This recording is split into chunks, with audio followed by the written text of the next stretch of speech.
राजस्थान के वीर राजाओं और उनके अद्भुत किस्सों की भूमि पर एक समय की बात है जब उज्जैनी के पराक्रमी राजा विक्रमादित्य की वीरता और बुद्धिमत्ता की चर्चा दूर दूर तक होती थी। उनका साहस, न्यायप्रियता और धर्म का पालन उन्हें राजाओं का राजा बनाता था। लेकिन एक दिन राजा विक्रम के सामने एक अद्भुत चुनौती आई जिसने उनके धैर्य, विवेक और साहस की पूरी परीक्षा ली। यह चुनौती थी बेताल की। राजस्थान के रेगिस्तान के बीचों बीच एक भयानक जंगल था। कहा जाता था कि उस जंगल में एक पीपल के पेड़ पर एक बेताल भूत रहता था जो न केवल शक्तिशाली था बल्कि चतुराई से भरी कहानियां सुनाकर लोगों को उलझा देता था। वह हर किसी के सामने चुनौती रखता और अगर कोई उसकी चुनौती में हार जाता तो वह उसे अपनी शक्तियों से वश में कर लेता। राजा विक्रम, जिनकी वीरता को कोई चुनौती नहीं दे सकता था, ने बेताल को पकड़ने और उसे उसके रहस्यमयी खेल से मुक्त करने का प्रण लिया। विक्रम जानते थे कि यह कार्य आसान नहीं होगा, लेकिन वे अपने धैर्य और बुद्धिमत्ता पर भरोसा रखते थे।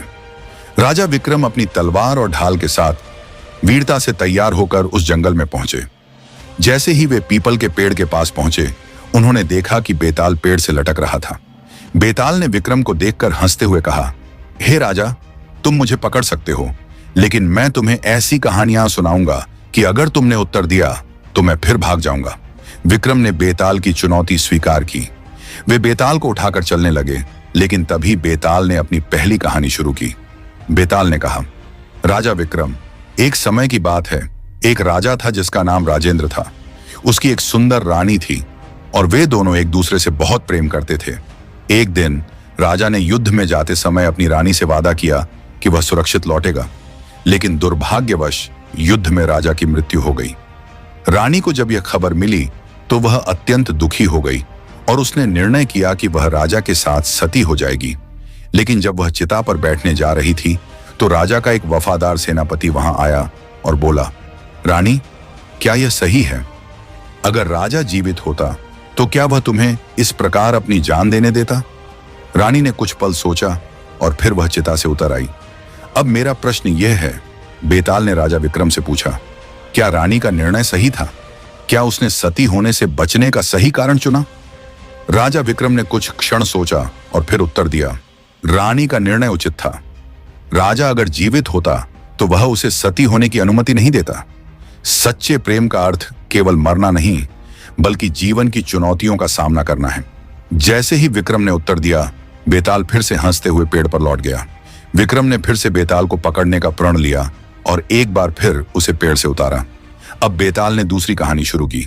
उसने कहा, राजा विक्रम एक व्यापारी था जिसकी 2 पत्नियां थीं। एक दिन व्यापारी के 2 बेटे हुए, एक पहली पत्नी से और दूसरा दूसरी पत्नी से।